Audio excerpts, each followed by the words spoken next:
सतगुरु जी तुसी मेहर करो,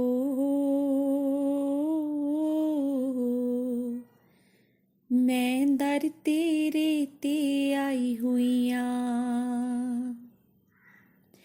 मेरे कर्मा वल ना वेख्यो जी, मैं कर्मा तो शर्माई हुईया। आपने कई बार एक बड़ी सुंदर कहानी सुनी होगी। राजा भोज के दरबार में एक काशी से विद्वान आ गए। भोजराज आके राज पंडित के सामने उसने 5 प्रश्न रख दिए। कहा, या तो इन 5 प्रश्नों का आप उत्तर दें, नहीं तो राज पंडित पद का परित्याग कर दें।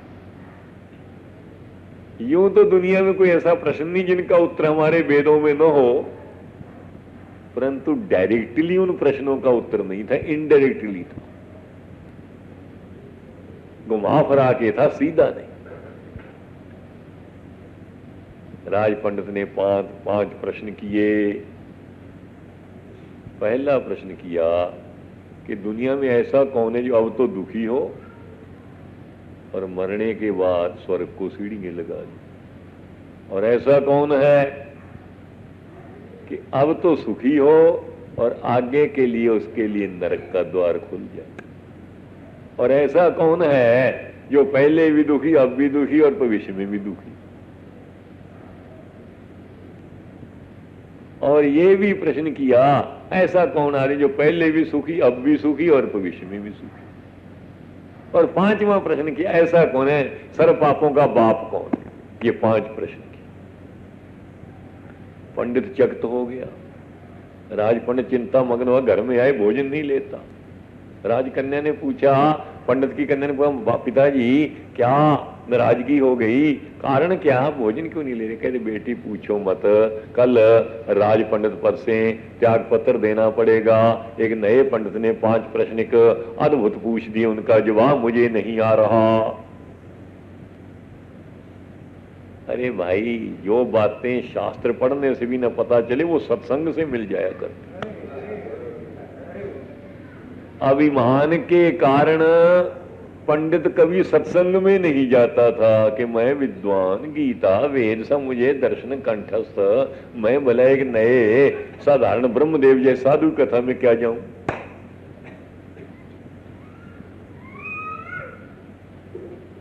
और कन्या जाती थी सत्संग में, क्यों, बहनों की ऐसी श्रद्धा है, कितने भी जरूरी काम ना हो, सत्संग के लिए बहनें अपना समय निकाल ही लेती।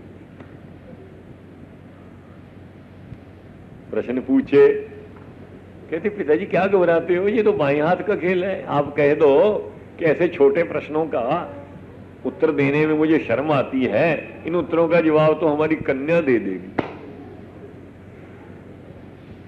घोषणा कर दी कि कन्या देगी। राजा भोज कहते और भी गौरव की बात है कि काशी के महान पंडित का उत्तर धारा नगरी की एक लड़की ने दिया। खैर, कन्या ने उस पंडित के पास अपना एक अनुचर भेजा और पंडित से कहा कि देखो, हार जीत का पता नहीं, कौन हारे कौन जीते, राजा अधिक प्रसन्न होंगे, आपको 500 दे देंगे भेंट, और क्या होगा। अगर हार गए तो पाई पैसा भी नहीं मिलेगा। इसलिए आप हमारी एक बात मान लें, जब आप सभा में जाएं, जब अचकन पहन कर जाएं, कोट पजामा या धोती, कहते अपनी कांख में मरे हुए कुत्ते की खलड़ी जी दबा के ले जाओ। पंडित कहते राम राम राम। अरे हम कुत्ते को छू कर स्नान करें और मृत कुत्ते का चर्म हम अपने कांख में दबा कैसे ले जाएंगे। 5 अंगुली की कि 5000। पंडित ने करे क्या बिगड़ता है, गंगा जल से स्नान कर ले। मृत कुत्ते का चर्म लेने कांख में लेकर जाने के लिए पंडित तैयार हो गए। तो बात क्या है, पंडित सभा में गए, बाकी के प्रश्नों का भी उस बुद्धिमती कन्या ने जवाब तैयार कर रखा था। जब सभा में गए, कन्या से राजा ने पूछा कि मेरा प्रश्न है, जो पहले भी सुखी रहा हो, अब भी सुखी और भविष्य में भी, जिसके लिए स्वर्ग की सीढ़ी लगे, वो कौन है? एक दानी सेठ थे, उसको कन्या प्रार्थना करके ले गई थी साथ। उसको पिताजी जरा आप खड़े हो जाए, उसको खड़े कर दिया कि देखो,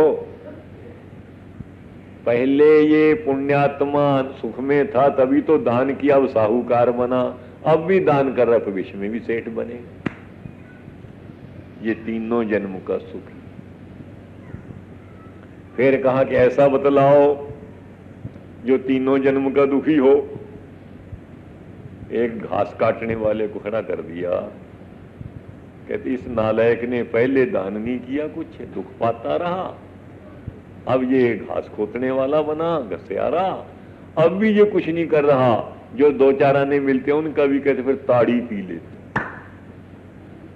इसलिए भविष्य में भी इसकी दुर्गति है। अब राजा ने पूछा कि वो बतलाओ, यहां तो दुखी हो, कष्ट पा रहे हो, आगे जिसके लिए स्वर्ग के दरवाजे खुले हो वो कौन? एक तपस्वी महात्मा को ले गई थी प्रार्थना करके लड़की। तपस्वी महात्मा को खड़ा कर दिया कि देखिए महाराज, अब तो ये दुनिया तापते हैं और ठंडी के दिनों में जल धारा करते हैं, अब तो इन्हें कष्ट हो रहा है, पर अंत में इस तपश्चर्या के प्रभाव से इंद्रदेव भी इसको अपना अर्ध सिंहासन देंगे।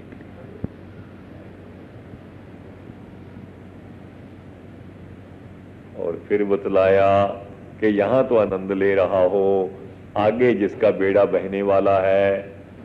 मझधार में एक अनाचारी व्यक्ति को बुलाया जो बेश्या के यहाँ ही डेरा डाले रहता था कि देखो महाराज, प्रभु की कृपा हुई, इसको लक्ष्मी मिली, अब तो यहाँ तो ये दुनिया का सुख ले रहा है, पर भविष्य में कहने के लिए रौरव नरक तैयार है। खैर 4 प्रश्नों के उत्तर तो हो गए। अब 5वें प्रश्न का उत्तर पूछा, अच्छा बेटी बतलाओ, पाप सब पापों का बाप कौन?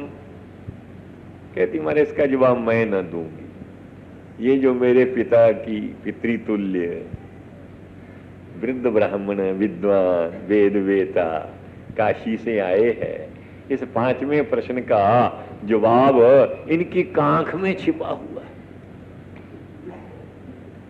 इनकी बगल में छिपा हुआ। राजा ने कहा बेटी, आए हुए अतिथि का अपमान नहीं करना चाहिए, ये शिष्टता नहीं है, ये सभ्यता नहीं, ये हमारे अतिथि हैं। कहती नहीं महाराज, मैं सत्य बोलती हूँ, जरा अचकन को खींचिए। जब अचकन को खींची, वो मृत कुत्ते का चर्म गिर गया।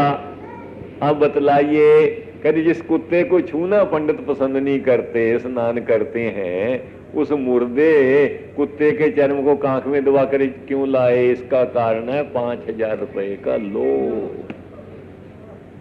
इससे साबित हो गया सब पापों का बाप लोभ है। इसीलिए गीता ने कहा त्रिविधम नरकस्येदम द्वारम नाशनमात्मनः कामः क्रोधस्तथा लोभः तस्मादेतत् त्रयं त्यज।